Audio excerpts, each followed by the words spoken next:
Tani më thuaj diçka për mamën njerë. Si e përçon ajo forcën? Ku e ndjen ti?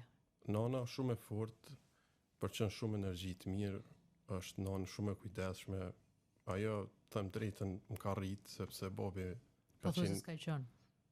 Po thuaj se s'ka qenë, po ka pas angazhimet e tij politike dhe nana ka qenë shtylla e shtëpisë. Edhe është. Edhe është.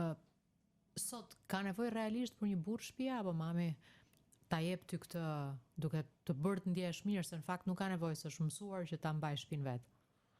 Nana është kulmi i shtëpisë dhe unë e kam shumë për zemër, e kam edhe si shoqe, komunikojmë shumë tema, flasim për gjithçka.